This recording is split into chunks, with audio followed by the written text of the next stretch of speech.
اعوذ باللہ من الشیطان الرجیم بسم اللہ الرحمن الرحیم الحمدللہ الذی ہدانا لہذا وما كنا لنهتدی لولا ان ہدانا اللہ لقد جاءت رسل ربنا بالحق الصلاۃ والسلام بتحیۃ والاکرام اسلم ما فی الوجود انما یرید اللہ لیذھب عنکم الرجس واہل البیت ویطہرکم تطہیرا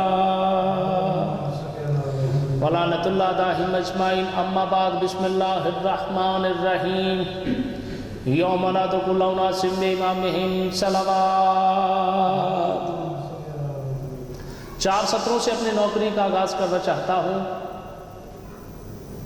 کہ 100 بار کہا اپنے ہی خطبوں میں علی نے، 100 بار کہا اپنے ہی خطبوں میں علی نے، میں عبد خدا نور نبی نور جلی ہوں، میں عبد خدا نور نبی نور جلی ہوں۔ ایک بار بھی اللہ نے کہا خود کو علی نے، اللہ نے کئی بار کہا میں تو علی ہوں۔ جس علی کو اللہ نے اپنا جسم دیا، اسم دیا، نام دیا، مکان دیا، اب اس علی کے باپ ابو طالب کو لوگ کہتے ہیں جی کلمہ نہیں پڑھا۔ مجھے مولا کے منبر کی قسم ابو طالب نے کلمہ نہیں پڑھا، مجھے رسول کی قسم نہیں پڑھا، تیری بات مانی کلمہ نہیں پڑھا، مگر تو سر پہ قرآن رکھ اپنے مرضی کے عالم کے، کتاب حدیث تاریخ سے اٹھا۔ اگر تجھے تاریخ اسلام میں جس نے تیری نظر میں کلمہ نہیں پڑھا محمد کا نکاح پڑھا ہو مل جائے تو پھر مان، جو کلمے پڑھ کے مسلمان ہوتے ہیں وہ اور ہے، جو کلمے کو لوریاں دے وہ اور ہے۔ جو ابو طالب کلمے کو چلنا سکھائے، جو کلمے کو انگلی پکڑ کر چلنا سکھائے، جو کلمے کو اٹھا کے پھرتا رہے، جی ہم حاجی ہوتے ہیں تو کیسے؟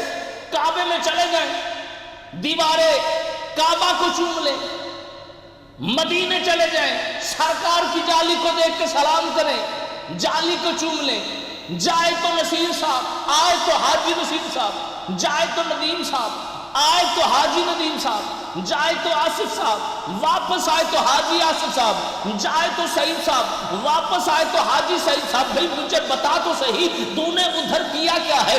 جاتا تو خالی ندیم تھا، آ کے تو حاجی ندیم کیسے ہو گیا؟ جی میں نے سرکار کا، سردار کا، مولا کا، مالک کا گھر دیکھا ہے، سرکار کے گھر کی زیارت کی ہے، اس لیے واپسی پر مجھے انہوں نے لقب دیا ہے، میرے نام کے ساتھ حاجی لگے گا۔ تو پھر تجھے 4 سطروں میں سمجھانے کی کوشش کرتا ہوں، اگر تیری سمجھ میں آ جائے تو پھر مجھے ضرور داد دینا، ورنہ بندہ خدا جو بندہ محمد اور آل محمد کا کھا کے تسلیم نہیں کرتا نا وہ اپنا ٹھکانہ جہنم پائے۔ بندہ خدا کیا ہے؟ جائے شان عمران دی نہیں سمجھی، او دی سمجھو عقل مسافر ہے، انصاف کی اس پامالی تو اے فلسفہ سوچ تو غافل ہے، جے کر معیار محمد ہے تا صرف زبان کتنا دس تو جالی چم کے حاجی ہے، جے چاہتے پالے کافر ہے۔ جو محمد کو 32 سال پالتا رہا، اس علی کے بابے نے کلمہ نہیں پڑھا، نہیں پڑھا۔ ایک لقب ہے سرکار کا جو اغیار نے چرا کے کسی اور کو دیا ہے۔ ہمیں کسی سے کوئی سروکار نہیں، ہم کسی کی توہین کر کے خوش نہیں ہوتے۔ محمد و اہل بیت محمد کے فضائل ہی اتنے ہیں کہ ہمیں ان سے فرصت نہیں ملتی کسی اور کی طرف جانے کی، جی اس کی تعریف نہیں کرتے۔ یاسر عباس آن دا ریکارڈ النجف چینل پر ایک جملہ کہنا چاہتا ہے، مر بھی جائیں گے تو جملے نہیں مریں گے۔ ہم اس کے نوکر ہیں، ہم اس کی جوتی کے بھی نوکر ہیں، جو محمد و اہل بیت محمد کا غلام بن کر آئے، جو ان کے سامنے اونچی آواز میں بولتا ہے قرآن کہہ رہا ہے حبتن، ان کے حمال حبت ہو جائیں گے، اور جن کا اپنا کچھ نہیں بچنا وہ ہمیں کیا دیں گے؟ جن کا اپنا ہی کچھ نہیں بچے گا۔ ابو طالب کے دروازے پہ جس نے آ کے جھک کر سلام کیا ہم اس کی جوتی کے بھی نوکر، جس نے محمد و آل محمد کا اقرار کیا، ادب کیا، احترام کیا، جس سے بطور راضی ہم اس کی جوتی کے نوکر، جس سے رسول راضی نہیں۔ تیری نظر میں رضی اللہ ہو سکتا ہے، ہماری نظر میں وہ یزیدی ہی ہے، کیونکہ تیرا یزید سے رشتہ ہے، ہمارا حسین سے ہے، اور قرآن کہہ رہا ہے لاکم دینکم ولی دین، تجھے تیرے مبارک ہمیں ہمارے مبارک۔ جی ابو طالب نے کلمہ نہیں پڑھا، تو علی کے بغض میں کہتا ہے، منافقت ہے تیرے اندر علی۔ کرونا وائرس جسم کو متاثر کرتا ہے اور علی ولی اللہ کا انکار کرنے والا، اس کے اندر خون میں صلاحیت ہوتی ہے منافقت کی، اس لیے جسم کا پاک ہو جانا بن جاتا ہے، مگر لہو پاک نہ ہو تو علی ہضم نہیں ہوتا۔ علی کے بابا نے کلمہ نہیں پڑھا بندہ خدا کلمہ نہیں پڑھا، مگر تو مجھے بتا کہ اگر علی کے باپ نے کلمہ نہیں پڑھا تو اللہ سے زیادہ تو کائنات میں عالم کوئی نہیں نا، تو اللہ نے کیوں کہا اللہم صلی علی محمد وآل محمد کما صلیت علی ابراہیم وعلی آل ابراہیم انک حمید مجید؟ اس میں علی کا باپ بھی ہے، اس میں علی کا دادا بھی ہے، علی کے دادے کا باپ بھی ہے، علی کے دادے کا باپ بھی ہے۔ بندہ خدا ابراہیم تک شجرہ نسب جاتا ہے، جن کے شجروں پہ اللہ درود پڑھتا ہے وہ اور ہے، جن کے شجروں پہ لعنتیں برستی ہے وہ اور ہے۔ ابو طالب وہ ہے، ایک لقب چرایا گیا ہے سرکار کا، دو نوروں والا۔ جی فلاں شخص دو نوروں والا ہے، فلاں چار نوروں والا ہے، وہ 1000 نور بھی بنائے تو ہمیں کیا اعتراض؟ مگر یہ بتا کہ جس کے گود میں دو نور پلے ہیں وہ کون ہے؟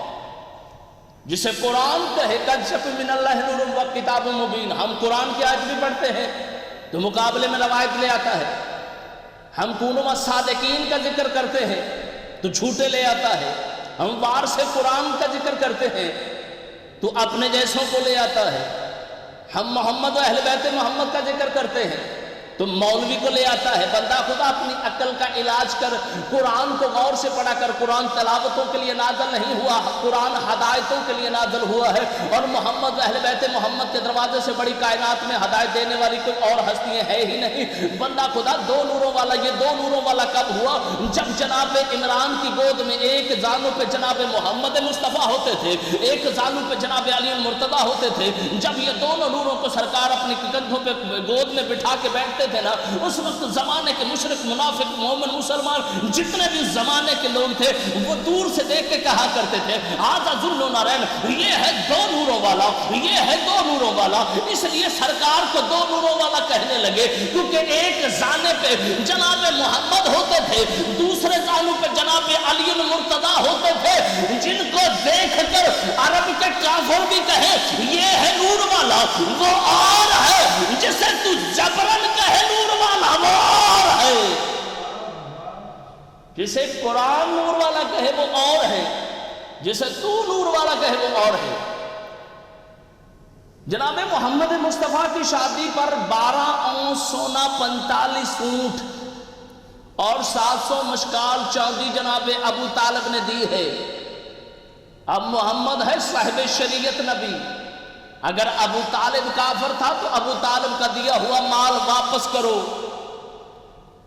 اور تمہیں اس بات کا بھی پتا ہے کہ جب کوئی مر جاتا ہے تو مولوی جنازے سے پہلے کہتا ہے جی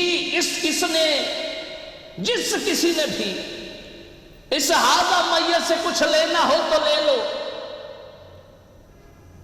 ہاذا میت سے لینا ہو تو لے لو۔ میت کا وارث کہہ رہا ہے اگر تم نے محمد مصطفیٰ سے کچھ لینا ہے تو علی کہہ رہا ہے میں دینے کے لیے کھڑا ہوں۔ ظاہراً سرکار جب دنیا سے پردہ کر گئے، ہمارے عقیدے میں آل محمد مرتے نہیں، مکان بدلتے ہیں ظاہراً، ہمیں دیکھنے کے لیے، پرکھنے کے لیے کہ یہ کیا ہے۔ موضوعات آل محمد کی جلد نمبر 1 میں لکھا ہے اللہ کے نبی کی ظاہراً شہادت کے وفات کے بعد مدینے میں مولا علی بادشاہ نے اعلان کروایا یا ایھا الناس، جس نے محمد سے اپنا کو قرضہ لینا ہے وہ آ جائے، جس نے محمد سے قرضہ لینا ہے اپنا وہ آ جائے۔ اب منبر پہ تو کوئی اور بیٹھا تھا، علی گھر میں بیٹھ کے بھی تخت نشین ہے، حکومت کرنے کے لیے تختوں کی ضرورت نہیں۔ مولا رضا بادشاہ سے پوچھا تھا نا وقت کے بادشاہ نے کہ میں تخت کے پر بیٹھ کے حکومت کرتا ہوں، مگر جتنی لوگ آپ کی سنتے ہیں اتنی میری نہیں سنتے۔ تو مولا رضا بادشاہ نے فرمایا ہے تو تختوں پہ حکومت کرتا ہے، ہم دلوں پر حکومت کرتے ہیں۔ تو تختوں پہ حکومت کرتا ہے، ہم دلوں پہ کرتے ہیں۔ اندر سے تو بھی مانتا ہے کہ جن کو تو اپنے جیسا پیر مانتا ہے وہ تجھے بھی روز محشر نہیں چھڑا سکتے، اور جن کی آمد سے پہلے جنت کی ملکیت ان کے نام ہو وہ اور ہیں۔ جیسے ہی مولا نے اعلان فرمایا جس نے محمد کا قرضہ لینا ہے علی دینے لگا ہے، لوگ اکٹھے ہو گئے، علی کہاں سے دے گا؟ جمعے کے روز جس نے جو لینا ہے لے لے۔ ایک بندہ کاغذ پر 70 اونٹ لکھے ہوئے لے کے آ گیا، نام ہے ابو سمسام۔ جی اللہ کے نبی نے مجھے کہا تھا کہ اگر تم کلمہ پڑھ لو تمہیں 7 اونٹ دوں گا۔ میں نے کہا مولا میں نے تو پڑھ لیا، میرا دل ہے قبیلے کو لے کر آؤں۔ اب میں آیا ہوں قبیلے کو لے کر۔ مولا جیسے ہی میں مسجد میں گیا، محمد مصطفیٰ نہیں، وہاں پہ کوئی اور بیٹھا ہوا تھا۔ میں پریشان ہو گیا، 7 اونٹ بھی گئے، 70 لکھے تھے وہ بھی گئے۔ مسجد میں روتا کھڑا تھا، ایک صحابی نے آ کے کہا چلو تجھے اس کے دروازے پہ لے کے چلو جو محمد کے قرض دینے کا اعلان کر رہا ہے۔ ابو سمسام کہتا ہے کہ میں چلتا ہوا جناب سلمان کے ساتھ مولا امیر کائنات کے دروازے پہ پہنچا تھا، کلباب کیا تو اندر سے آواز آئی، سلمان! جی مولا۔ ابو سمسام کو مہمان خانے میں بٹھا۔ میں نے سوچا کہ میں نے ابھی بتایا نہیں، جو اندر سے دیکھ رہا ہے وہ ضرور دے گا، جو اندر سے دیکھ رہا ہے وہ ضرور دے گا۔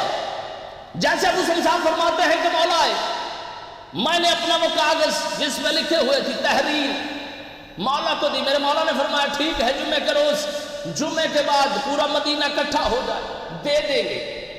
جیسے میرے مولا نے وعدہ فرمایا، منادی ہو گئی، محمد مصطفیٰ کا قرض علی اتارنے لگا ہے۔ علی بادشاہ نے فرمایا کہ ٹھیک ہے آ جاؤ۔ لوگ اکٹھے ہو کر آ گئے۔ مولا حسن سے فرمایا وہ سامنے جو پہاڑ ہے نا اس کے دہانے پہ جا، پاؤں سے ٹھوکر مار، اندر سے ایک مہار نکلے گی، اسے پکڑ کر ابو سمسام کو دے دے۔ سالہ نبی اگر پہاڑی سے ایک اونٹنی اور بچہ نکال دے، مان لیتے ہو جو فخر نبیوں کا نبی محمد مصطفیٰ حکم کر جائے اس کا وسیع دے دے، اس کا انکار کرتے ہو۔ جیسے ابو سمسام کو مہار دی، 70 اونٹ نکلنے تھے۔ ابو سمسام جیسے مولا نے فرمایا ابو سمسام پیچھے مڑ کے نہیں دیکھنا۔ جیسے ابو سمسام چلتا گیا، پیچھے اونٹوں کی آواز آتی گئی۔ جب 70 اونٹ ہو چکے نا، ابو سمسام نے پیچھے مڑ کے دیکھا، میرے مولا نے فرمایا ابو سمسام کا ظرف نکلا، ورنہ تو قیامت تک چلتا رہتا، محمد اور محمد کی عطا ختم نہیں ہوتی۔ بس تو جملے مساج کے، کیونکہ آج اس بی بی کا پرسہ دینا ہے۔ عید کے ایام ہیں، آپ اور ہماری بیٹیاں بہنیں بازاروں میں جا رہی ہیں کہ عید کی خریداری کرنی ہے۔ بیٹی غریب کی ہو نا، وہ اپنے باپ سے ضد کرتی ہے۔ دعا کیا کرو پردیس میں کسی بیٹی کے سر سے اس کے باپ کا سایہ نہ اٹھے۔ غریب سے غریبی باپ ہو نا تو بیٹی کی آنکھ میں آنسو نہیں دیکھ سکتا۔ مجھے مولا نے ایک بیٹی دی ہے، بی بی سکینہ کی نالین کا صدقہ، اس لیے مجھے کسی کا نہیں پتہ، میں اکثر کہتا رہتا ہوں مجھے احساس ہے کہ بیٹی کی محبت کیا ہوتی ہے۔ آدھی رات کو بھی مجلس پڑھ کے واپس آئے نا تو میری بیٹی جاگ رہی ہوتی کہ میرے باپ نے آنا ہے۔ بیٹیاں باپ سے جلدی ناراض ہو جاتی ہیں۔ یہ فطرتی تقاضا ہے کہ بیٹے ماؤں سے پیار کرتے ہیں اور بیٹیاں باپ سے۔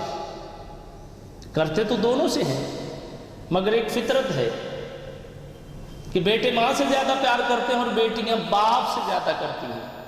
اب سوچ کے بتا نا، تیری اور میری بیٹی ہم سے کتنا پیار کرتی ہیں، اور علی جیسے کہ امام کی بیٹی اپنے باپ سے کیسے پیار کرتی ہوگی۔ جب مولا کے سر پہ ضرب لگی ہے نا، تو یہ بی بی مولا کا سر گود میں رکھ کے رونا شروع ہو گئی۔ جیسے گرم گرم آنسو میرے مولا کے چہرے پہ پڑے تو مولا تڑپ کر اٹھے، رو کر فرمایا علی کی زندگی میں علی کے سامنے نہ رو، علی کی زندگی میں علی کے سامنے نہ رو۔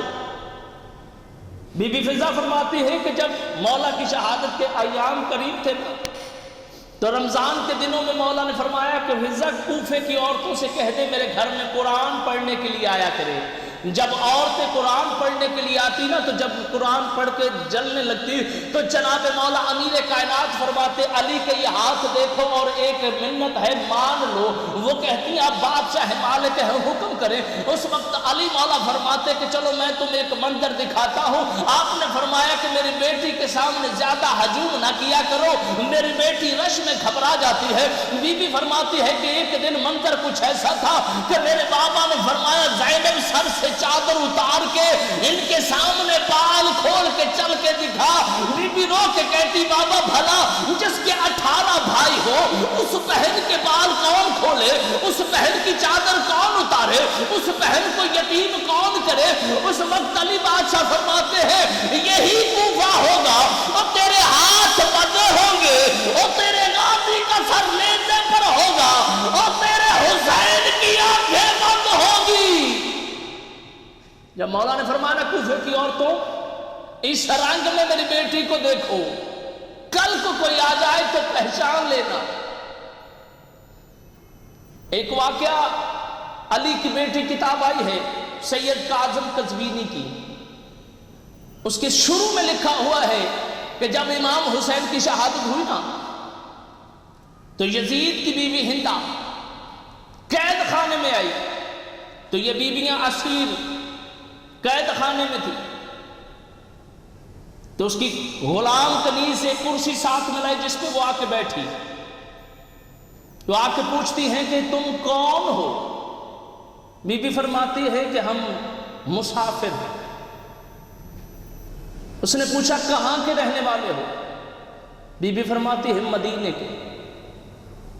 وہ کہتی مدینے میں کسی کو جانتے ہو؟ بی بی فرماتی ہے تو کیا پوچھ کے کرے گی، تو مدینے میں کسی کو جانتی ہے؟ ہندا کہتی ہے کہ علی مولا کو جانتی ہے، اور وہ کہ بی بی زینب کہتی جیسے میں علی کو جانتی ہوں کوئی نہیں جانتا کیونکہ میرا باپ ہے۔ بی بی فرماتی ہے جیسے میں علی کو جانتی ہوں کوئی نہیں جانتا۔ ہندا پوچھتی ہے تو حسین کو جانتی ہے؟ بی بی رو کے کہتی جیسے میں حسین کو جانتی ہوں کوئی نہیں جانتا۔ جب ہندا نے پھر پوچھا تو غازی کو جانتی ہے؟ جب کہا نا جیسے میں غازی کو جانتی ہوں کوئی نہیں جانتا، تو اس وقت ہندا کہنے لگی بی بی ذرا مجھے چل کے دکھا۔ بی بی 4 قدم چلی ہے، کرسی کو پھینک کے کہتی ہے مدینے میں لٹ پڑ گئی، آل رسول پہ ظلم کس نے کیا؟ بی بی رو کے کہتی تو نے مجھے پہچانا کیسے؟ ہندا تڑپ کے کہنے لگی میں نے تجھ سے قرآن پڑھا ہے، یہی حکم تیرے بابا علی نے دیا تھا، اور جب میری بیٹی تمہارے گھر آئے پہچان لینا۔ اور مجھے ایک پتہ چلا ہے اور مولا امیر کائنات کی بیٹی اور اسیر ہو کے آ گئی ہے۔ جب کہا نا تو علی کی بیٹی ہے۔ بی بی زینب جب بھائیوں کی شہادت کے بعد مدینے آئی تو بی بی چند دن رہی، بس آخری تو جملے اور التماس سے دعا۔ مدینے میں چند دن رہی اور بی بی رو کی کہتی مدینہ میں تجھے دیکھتی ہوں تو مجھے حسین کی یاد آتی ہے، نانے کا شہر میں تیرے شہر میں اس لیے نہیں رہتی کہ جب میں یہاں سے گئی تھی میرے ساتھ قاسم و اکبر تھے، میرے ساتھ غازی تھا، اب میں جب بھی دیکھتی ہوں میرے کڑیل جوان نہیں نظر آتے۔ بس یہی وہ بی بی ہے کہ جب عید کا روز آیا تو مسلمانوں نے 2 ہی عیدیں ہیں جو سیدوں کو منانے نہیں دی، 2 ہی عیدیں ہیں۔ عید الفطر پہ علی کا جنازہ اٹھا، عید قربان کے جناب مسلم اور مسلم کے بچے بچوں کو مسلمانوں نے ذبح کیا. بی بی حریز پہ کہتی رہی مسلمانوں اجر رسالت کا حکم تھا, کل اسعالکم کی اجرت کا ہمیں یہ اجر دیا کہ تم نے ہمارے مردوں کو ذبح کر دیا. لوگ عید مناتے رہے, علی کی بیٹیاں رو کے کہتی رہی بابا اور کوفہ میں پردیسی ہے, مسلمان عید کرتے رہے, علی کی بیٹیاں رو رو کے کہتی رہی وہ غریبا. اللہ لعنت اللہ علی قوم ظالمین.